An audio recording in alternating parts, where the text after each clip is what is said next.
Eu recebo aqui hoje o pastor Eduardo Coimbra, meu companheiro lá de rádio, né, pastor? Sim, estamos aí de volta no Mente Aberta. Pastor, esse negócio de maldição financeira, viver num país em crise como o Brasil é um negócio difícil porque a gente percebe que muitas pessoas têm dificuldades financeiras. Mas eu posso dizer que todas essas dificuldades têm origem espiritual? Como é que é isso? Não tem origem espiritual. Nós estamos sujeitos também à conjuntura econômica do país, né? Então, assim, a gente precisa fazer uma separação daquilo que possivelmente seja espiritual, por herança, ou até por possíveis pecados nossos mesmos, daquilo que é conjuntura política econômica, ou má gestão, ou irresponsabilidade com dinheiro. Quer dizer, pode ter uma correlação, mas nem sempre é assim. Não necessariamente. Mas pensar em termos de nação, né? Nós vemos hoje, por exemplo, o Brasil passando muita dificuldade financeira. Né? Os governos devendo, inclusive o governo de Minas Gerais está devendo absurdos, o funcionalismo atrasando, governos de outros estados. Né? Isso pode ter origem espiritual? Não, nós temos duas situações no Brasil, né? A primeira é espiritual. A gente sabe que existem principados que estão com os pés sobre o Brasil.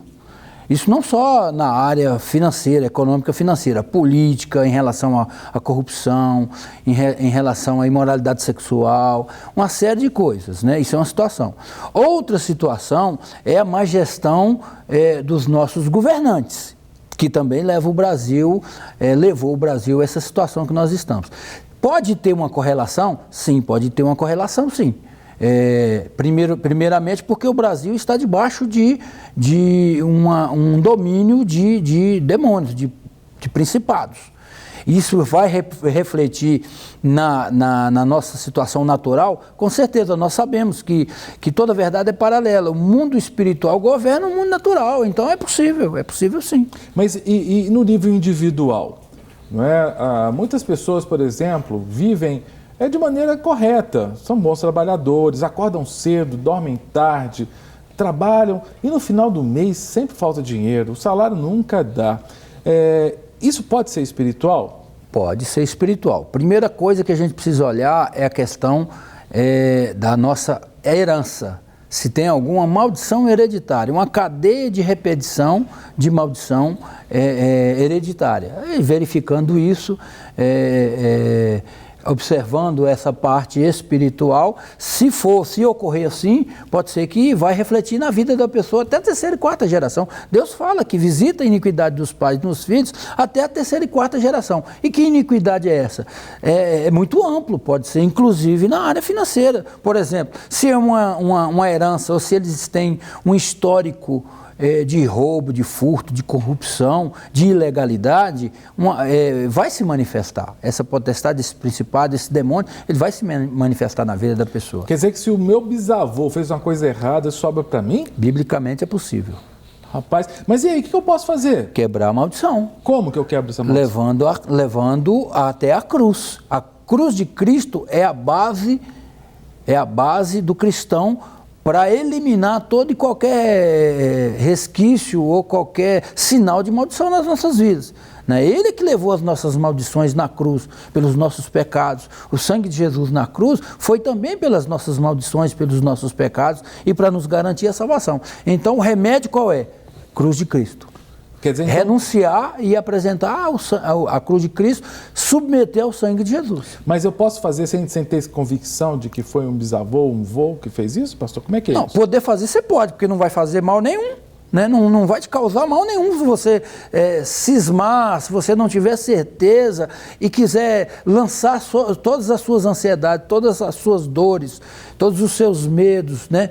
Todos os seus cativeiros, as suas prisões à cruz de Cristo, não vai te fazer mal algum. Eu acho que você até deve fazer, na dúvida deve fazer. Mas pode ter um demônio, porque o pessoal fala assim, tem um demônio que acompanha aquela família na área financeira, que não vai dar prosperidade, que nenhum negócio vai dar certo. Pode ter um demônio que acompanha a família? Pode.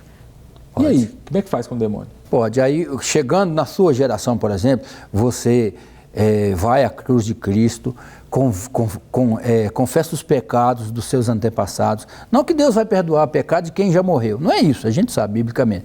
Mas você vai reconhecer o erro de toda a sua família, vai apresentar a Cristo, vai se arrepender, vai pedir perdão, vai pedir o sangue de Jesus na sua vida, vai falar para essas entidades, para esses espíritos, esses demônios, que saiam da sua vida, sobretudo da sua vida financeira, e aí segue uma vida de obediência e de santidade debaixo da proteção de Deus, e é o que a gente entende que seja suficiente. Perfeito. Pastor Eduardo, vamos a uma pergunta. Nós temos uma pergunta na tela para o senhor. É o Antônio Malaquias, da cidade de Pará de Minas. Existem elementos externos que podem influenciar no crescimento econômico do meu lar ou da minha empresa? O Antônio está preocupado se existe alguma coisa fora, né, do trabalho normal dele que influencia. Essa questão, por exemplo, mal olhado, essa questão de pessoa desejar mal e costurar seu nome na boca do sapo para sua empresa não prosperar, isso pode influenciar, pastor? Isso aí, biblicamente é possível. É possível. Veja bem, esses eventos externos, eu estou imaginando que ele está falando espiritualmente. Isso. Porque tem os eventos naturais, né? Sim. Ele abrir uma empresa num local não comercial, uma série de coisas, né? Não escolher bem o ramo de negócio que ele não domina, isso é natural. O espiritual é possível, sim, a gente não vai chamar de mal olhado, mas a gente sabe que aquelas pessoas que carregam uma carga negativa, espiritual negativa, pode influenciar a sua vida, né? Um trabalho feito pode influenciar, sim. A gente tem conhecimento de pessoas que perderam o seu negócio por um trabalho feito, encomendado a uma entidade que foi lá, que trabalhou espiritualmente para que aquela pessoa quebrasse, que a sua empresa falisse. Isso é perfeitamente possível. Mas o pessoal fala assim, tem até algumas vezes que cita, não, sobre o povo de Israel, não vale encantamento. Como é que fica essa a maldição sem causa não encontra pouso, né? Isso. Como o pardal que voa e a andorinha que esvoaça, assim também a maldição sem causa, ela não encontra pouso. Essa regra essa verdade aí absoluta, realmente não. Então, sobre a minha vida, se não tiver causa, ela não encontra pouso. Mas aí é o tal da legalidade, da brecha? A brecha. E outra coisa, você falou bem aí, você citou sobre Israel não vale encantamento. Sobre Israel é o quê? A figura do povo de Deus. Nós estamos debaixo da proteção de Deus. Por exemplo, quando Deus liberou o anjo da morte lá no Egito, ele mandou que o povo passasse o sangue do cordeiro no umbral da porta. Aquilo é uma simbologia de proteção. Quem está debaixo do sangue de Jesus está livre disso, mas quem não está sujeito a isso. Isso quer dizer que você não está se referindo a quem frequenta a igreja. Porque tem gente que frequenta a igreja e não está debaixo do sangue, Estou querendo dizer quem está debaixo do sangue, entendeu? Como aquele povo ali estava debaixo do sangue do Cordeiro, que simboliza hoje o sangue de Jesus. Então a maldição não vai pegar em nós. Agora, o profeta, parece que é o profeta Ageu, ele fala assim, quando a pessoa não está tendo sucesso, faz uma coisa de errado, parece que bota o dinheiro, coloca o dinheiro num saquitel furado, né? Que nunca consegue juntar dinheiro, o profeta fala assim, considerai o vosso passado. Esse considerai o vosso passado quer dizer o que espiritualmente, pastor? O profeta Ageu ali, ele está falando em relação à fidelidade. Não só fidelidade em relação às finanças, mas a fidelidade com Deus. Ali ele estava chamando o povo e fazendo o povo se lembrar que eles foram infiéis e por essa infidelidade no passado, eles estavam colhendo, é a lei da semeadura, né? Uhum. O que você plantar, certamente você vai colher. Então o povo estava colhendo infidelidade com Deus. Então não adiantava fazer nada, que eles não iriam prosperar enquanto não se arrependessem dos pecados. Perfeito. Pastor Eduardo, tem mais uma pergunta na tela, eu vou pedir para o senhor responder depois do intervalo, tá ok? Vamos à pergunta? É do Estevão, de Campinas, cidade lá de São Paulo. É a pergunta sobre dízimo, pastor. Sim. Quem não dá dízimo atrai maldição financeira? É uma pergunta que muitos têm, né? É uma dúvida que muitos têm. Mas o senhor vai responder depois do intervalo, né? Nós vamos e voltamos já com o programa Mente Aberta. Estamos de volta com o programa Mente Aberta. Hoje eu recebo aqui na Rede Super, no programa Mente Aberta, o pastor Eduardo Coimbra. Pastor Eduardo, sempre meu parceiro lá na rádio, na 90,3 FM, Rádio Super.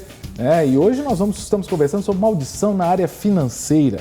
E no final do primeiro bloco nós tivemos uma pergunta sobre dízimo, uma pergunta que veio de Campinas. Vamos a ela novamente? O Estevão pergunta, sobre dízimo, quem não dá dízimo atrai maldição financeira? É a pergunta que não quer calar, pastor Eduardo. Qual a relação entre dízimo e... Eu não vou falar nem de que atrai maldição financeira, porque a Bíblia já disciplina essa matéria, vamos falar assim, esse tema. Deus fala que pela fidelidade do dizimista, ele vai repreender o gafanhoto migrador, o cortador, o devorador, né? Ou seja, ele vai repreender esses demônios para que não possam atuar na vida do dizimista por causa da sua fidelidade. Então, por dedução lógica, se aquela pessoa não é fiel, esses demônios estão soltos para agir na vida dela. Pode não vir na forma de demônios, mas vem na forma da farmácia, na forma de um acidente, na forma de um prejuízo. Quer dizer, o demônio recebe a legalidade para atuar na vida da pessoa, né? Isso aí é muito sério. Agora, algumas pessoas dizem o seguinte, mas o dízimo não é um dos mandamentos. Como é que fica isso? Eu fico muito preocupado com relação a isso, porque o dízimo, de fato, não está elencado nos 10 mandamentos.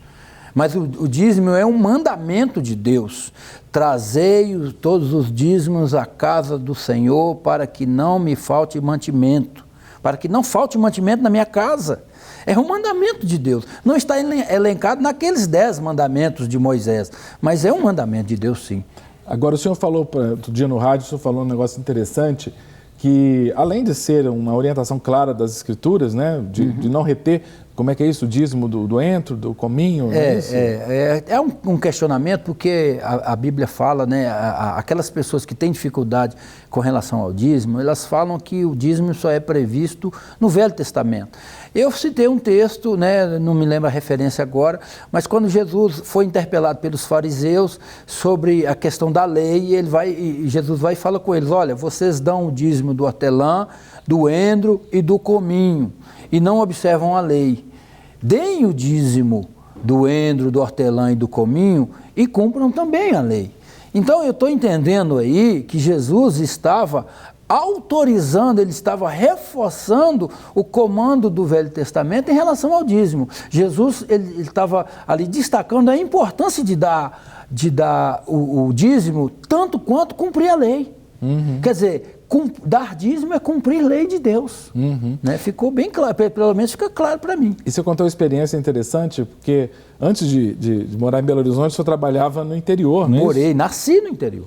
E como é que foi a experiência lá com o milho? Você lembra? Não, eu era lavrador, eu tinha uma lavoura, eu plantava milho. Então, assim, eu ficava esperando, hoje não, mas antigamente, quando chegava assim, final de agosto, a gente arava a terra, esperava a primeira chuva para semear o milho. E hoje nós não podemos contar com isso mais, né? Hoje não é tão regular. Então, a gente arava a terra e semeava o milho. Então, eu plantava lá, por exemplo, 100 sacas 20 sacas de milho. Eu colhia 120 sacas de milho. E aí, guardava as 20 sacas de milho, para plantar no ano subsequente.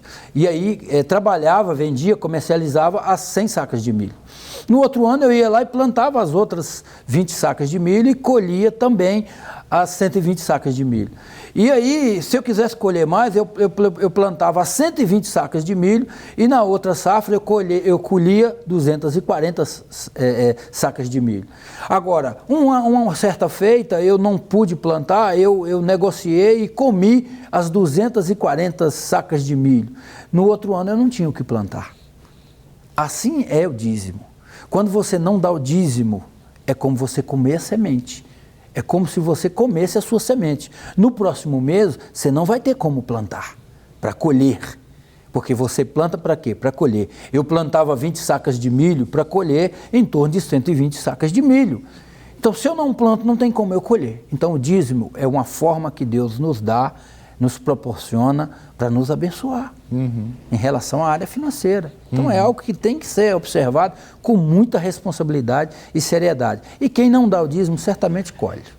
Agora, saindo da área do dízimo, pastor Eduardo, pensando ainda na mesma área, em maldição financeira, teve um ouvinte que no rádio mandou uma pergunta que eu quero trazer aqui para a televisão. ela disse que comprou uma casa de um terreno que havia sido conquistado pelo vendedor num processo de uso capião, né? E ela estava preocupada porque, como foi um processo de uso capião, ela falou, será que tem uma maldição que eu herdei? Não é? Porque eu comprei, paguei. Mas se essa pessoa tomou esse terreno de maneira ilegal, eu herdo isso como maldição? E o senhor até tomou conhecimento, né? Qual que é a sua posição com relação a isso? Herdar não, porque ele não tá dentro da cadeia hereditária. Ela sofre a influência. Se for por má fé, sim. Se for algo de origem ilícita, sim. Se for algo dentro da lei, né? O Código Civil de 2002 regula o uso capião, tem as regras, e aí, se existe o proprietário é ouvido em juízo, os vizinhos são ouvidos, então não é algo assim arbitrário, a pessoa chega, invade, vai lá e pede juízo, o direito do uso capião, o juiz dá, não é assim que funciona.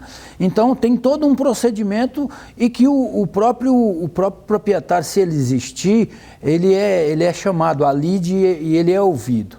E é importante frisar que também, fugindo um pouco da matéria, que não cabe o uso capião com terra pública. Então não cabe, a pessoa não vai conseguir. Governo. Ele não vai conseguir. Então, se ela conquistou, se ela comprou esse terreno de uma origem lícita, ela não vai sofrer nenhuma consequência espiritual por causa disso, não. Com certeza não vai. Não havia que é o caso, errada. Eu acredito que seja o caso. Não havia intenção dela de... Não, ela comprou de boa fé. Entendi. Ela comprou de boa fé. Inclusive, quando você, né, aí vou fugir um pouquinho, direito penal, quando você adquire algo de boa fé, sendo de origem ilícita, por exemplo, você compra algo roubado sem saber e consegue provar que é sem saber, de boa fé, não te é imputado o crime de receptação. Entendo. Nós estamos falando de maldição financeira com o pastor Eduardo e eu tenho uma dúvida. A gente está relacionando no primeiro bloco a maldição financeira hereditária, né, de vô, de pai. Agora deixa eu pensar numa maldição financeira numa outra perspectiva, ver se procede. Eu quero empreender um negócio e fiquei sabendo que a pessoa está vendendo um ponto ali no qual ela tem uma padaria. Sim. Né? E eu resolvo, então, assumir o negócio para mim, pago para a pessoa, para usar o ponto, usar todo o maquinário e tudo mais. E o negócio não vai para frente, não vai para frente, não vai para frente. A minha pergunta é, algo que essa pessoa tenha feito na padaria, algum compromisso espiritual que ela fez com alguma entidade, isso migra para mim ao comprar o direito de uso do negócio? Não, migrar para você não, mas ela permanece lá agindo conforme o pacto. E aí a gente precisa entender que não existe comunhão entre luz e trevas. Por isso que o cristão, ele tem que fazer, tudo que ele for fazer, ele tem que fazer debaixo da orientação de Deus, para ele não cair em cilada, não cair em armadilha. Então, se é algo que já tem a origem má, ruim, com certeza não tem como dar certo, né? Não tem, com certeza. Mas e se a pessoa ela fez o negócio, depois ela descobriu que não vai para frente é porque a pessoa ali fez um trabalho, fez alguma coisa assim. O que ela pode fazer? Não, primeiro eu estou entendendo que ele arrendou. Se arrendou, não é dele, então ele não detém o domínio, ele não detém a autoridade, muito embora ele esteja ali arrendado, tendo a posse.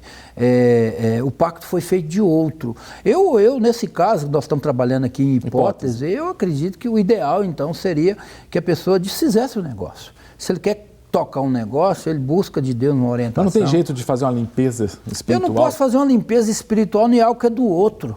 Entendo.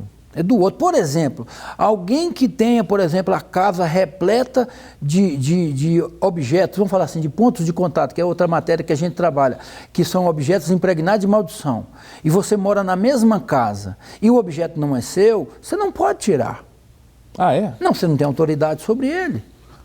Mas e se a pessoa, dono do objeto, não Se a pessoa, dono do objeto, te autorizar a tirar, aí sim. Mas se a pessoa, dono do objeto, não autorizar a tirar, você não pode tirar, porque não vai adiantar. Porque não é só o objeto, é o espírito que age através do objeto que vai continuar, porque ele teve legalidade para ficar, lhe foi permitido ficar. Então, guardadas as proporções em relação a desse seu exemplo aí, é quase que a mesma coisa. Entendo. Agora, no caso, muitas pessoas que nos assistem, por exemplo, são mulheres casadas e percebem que a vida familiar, financeira da família não prospera, não vai para frente. E aí elas ficam pensando, elas ou eles, né, maridos, pensam, de repente minha esposa tem algum problema de uma maldição financeira aí, né, que ela está carregando. O que esse cônjuge, seja marido, seja esposa, pode fazer para resolver esse problema da família?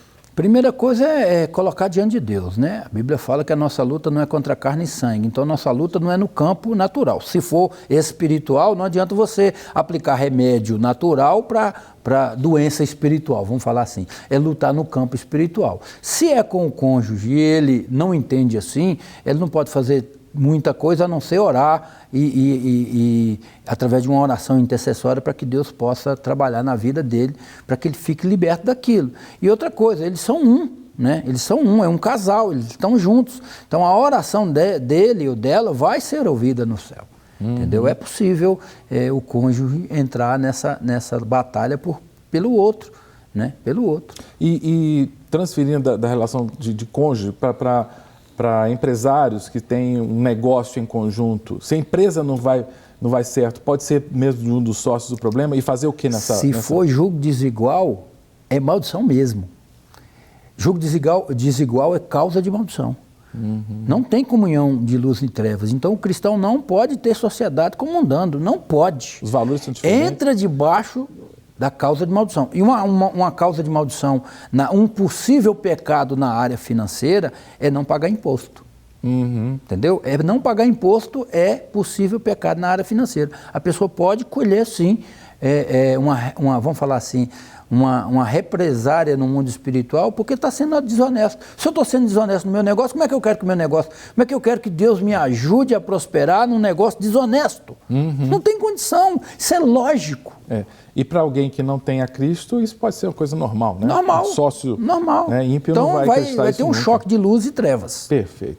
Pastor Eduardo, obrigado. O papo foi rápido, mas estou à disposição. Muito instrutivo, viu? Temos outros temas aí para falar sobre isso. Se Deus quiser, nós vamos logo voltar a isso aí. Ponto de contato, mensagem subliminar, quero voltar a conversar sobre isso, tá joia?